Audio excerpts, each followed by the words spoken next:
मध्य प्रदेश में चुनावी रण जम चुका है। इस समय हम मौजूद हैं जावद विधानसभा क्षेत्र के राजनगर गांव में, जहां पर भारतीय जनता पार्टी के कद्दावर नेता और भाजपा प्रत्याशी ओम प्रकाश सकलेचा का जनसंपर्क चल रहा है।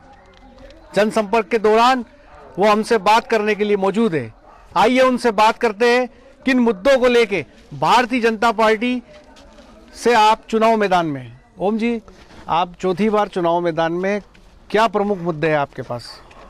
15 साल से मैं लगातार इस क्षेत्र की जनता की सेवा करते हुए विकास के नए कई पहलू करते हुए हम आगे बढ़ रहे हैं। इस बार का हमारा मुख्य मुद्दा नौजवानों के और अन्य सभी वर्गों के जीवन में और सुख, समृद्धि और शांति कैसे आए, उनको लेके कई मुद्दे हैं। हमारी कई सिंचाई की योजनाएं जो अभी चालू है उन्हें पूर्ण करना है। हमारी skill development for entrepreneurship India में पहली बार जावद से शुरू हुआ, उस प्रोजेक्ट पे बहुत तेज़ी से आगे बढ़ना है। हमारा अगर मैं बात करूं पिछले कार्यकाल की, तो इस डिजिटल एजुकेशन सबसे बड़ा मुद्दा रहा कि 10वीं और 12वीं के बच्चे 6 महीने में जो 46वें नंबर में बोर्ड के रिजल्ट में आते थे, वो 6 महीने में नंबर 1 पे आए। अगर मैं उसके पहले की बात करूं तो हमने किसानों को रात के बजाय दिन में बिजली देने का जब वादा किया था, तो एशिया का सबसे बड़ा सोलर प्रोजेक्ट लगा के दिन में सरप्लस बिजली पैदा करने का हमने प्रयास किया। ये सब काम धीरे धीरे एक ही विषय को लेके है कि कैसे आम जन का जीवन सुविधाजनक और ज़्यादा आरामदायक हो। ओम जी, डिजिटल एजुकेशन को लेके जावद में बड़ा काम हुआ है, वो उसकी शुरुआत आपने कैसे की और वो कहाँ तक लेके जाएंगे आप?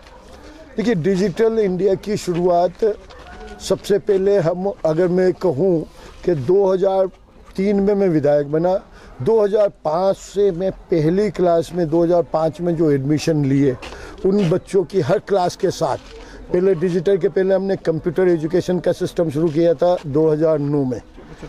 6 साल हमने उससे उनकी स्किल सुधारी। फिर डिजिटल इंडिया इसलिए करना पड़ा हमें क्योंकि आदमी जो सुनता है उसका रिटेंशन मात्र 22% मैक्सिमम रह सकता है। सुनना और देखना दोनों होते हैं तो 67 से 70% का रिटेंशन होता है। तो 70% अगर एक बार में वो सीख लेगा तो उसको काफ़ी कुछ आगे बढ़ने का मौका मिलता है। सिस्टम के माध्यम से दिखाया और उसको उन सब के बराबर लाके खड़ा किया। ये जो चुनाव है आने वाला, ओम जी, इसके अंदर जो क्या प्रायोरिटी रहेगी आपकी? कौन सी 3 ऐसी चीज़ें जो आप करना चाहते हैं जावद विधानसभा सीट के लिए? सबसे पहली स्किल इंडिया। हमारे प्रधानमंत्री जी की भी ये इच्छा है और हमारी भी ये इच्छा है कि केवल सामान्य खेती पे हमारा नौजवान आधारित रहेगा तो धीरे धीरे उसका खेती से हटके दूसरे विषय पे जा रहा है और गांव से शहर की तरफ पलायन बढ़ रहा है। हमें केवल बुजुर्गों की बस्ती नहीं बनानी है, इसलिए गांव में ही उनके रोजगार के विभिन्न तरीके हमें ढूंढना है। तो उसके लिए हम एडवांस खेती की ट्रेनिंग के लिए हमने कई लोगों को जापान भेजा। 9 गांव समाज के अलग अलग विषय पर अध्ययन करने बच्चे गए, जाके देख के आए। खेती को केवल उत्पादन तक नहीं सीमित रखा, उसका सीड कैसे बनता है, उसकी प्रोसेसिंग कैसे होगी, उसकी पैकेजिंग कैसे होगी, उसका एक्सपोर्ट कैसे होगा। इंटरनेशनल हमने कृषि के लिए फल और सब्जियों की इंटरनेशनल मंडी जावद में खोली। अभी उसकी इस बजट में स्वीकृति ली। 3 साल पूरा उसे कंप्लीशन में लगेगा, जिसमें इंस्टेंट क्विक फ्रीजिंग प्लांट लगेंगे, IQF प्लांट लगेंगे, कोल्ड स्टोरेज लगेंगे। ओम जी, राजनीतिक सवाल पे आते हैं। कांग्रेस ने सोशल मीडिया पे चलाया हुआ है कि वक्त है बदलाव का, इसको किस तरह लेते हैं आप? वक्त है बदलाव का, भाजपा के साथ और तरक्की के लिए आगे बढ़ने का। बदलाव वो भी है, लेकिन तरक्की का बदलाव है, विनाश का बदलाव नहीं है। कांग्रेस ने 40 साल राज किया, क्यों नहीं उन्होंने ये डैम बनाए? ये योजना 40 साल पुरानी थी, क्यों नहीं 40 साल पहले शिक्षा का स्तर सुधारा? क्यों नहीं 40 साल पहले उनने सड़कें बनाई? किसने मना किया था उन्हें बिजली 200 रुपए में देने के लिए? आज वो बोल रहे हैं मुझसे सस्ती। अरे बिजली गायब कर दी उन्होंने। क्यों नहीं गरीब के बच्चों को आगे बढ़ने का मौका दिया?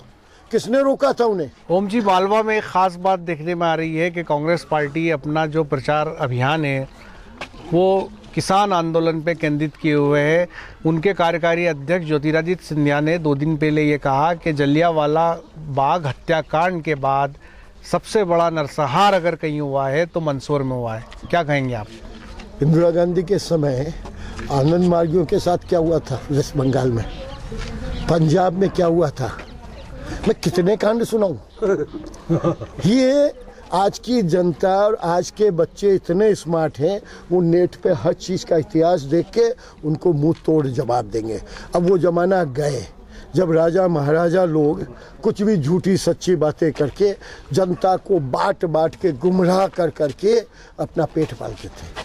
मैं तो बहुत स्पष्ट शब्दों में कहता हूँ, अरे वो तो चलो ये तो सब हमने बड़ी बातें करी। मैं मूल बात पे आता हूँ, क्या किसी गरीब को 1 रुपए किलो सही गेहूं और चावल कांग्रेस की सरकार ने 50 साल में भी दिया हो तो बता दे। आप वो कार्ड बनाइए, पूरे भारत में किसी भी सरकारी अस्पताल में इलाज कराइए, दिल्ली हो बॉम्बे हो, कोई शहरी और गरीब अमीर गरीब का कोई भेदभाव नहीं, समाज का कोई भेदभाव नहीं। हमारे यहाँ के बच्चों को आप देखिए, सबको साइकिलें देते थे। वो पहले क्या करते थे, पुरानी सरकारें क्या करती थी, कैसे भारत को बांट रखा था। केवल SC ST के लोगों को साइकिलें, केवल SC ST लोगों को किताबें, केवल SC ST। अरे क्यों, बाकी समाज क्या है? क्या भारत में 500 जातियां हैं? क्या 2 ही जाति उनके काम की है? क्या 2 जाति से पूरा देश चल जाएगा? सवाल बहुत है। लेकिन अभी अगली सभा का समय। क्या लगता है आपको, मध्य प्रदेश में कितने प्रचंड बहुमत से आपकी पार्टी सरकार में आ रही है? मैं बहुत स्पष्ट हूँ। हमारे प्रधानमंत्री, हमारे राष्ट्रीय अध्यक्ष और हमारे मुख्यमंत्री तीनों की एक ही मत है कि इस बार 200 पार। ये थे भाजपा प्रत्याशी ओम प्रकाश सकलेचा, जिनका साफ तौर पर कहना है कि इस बार फिर मध्य प्रदेश में उनकी सरकार 200 पार करेगी और भारी बहुमत से वो फिर सरकार में जाएंगे। अब की बार 200 मेरे सहयोगी दीपक खताविया के साथ मुस्तफा हुसैन, जावद।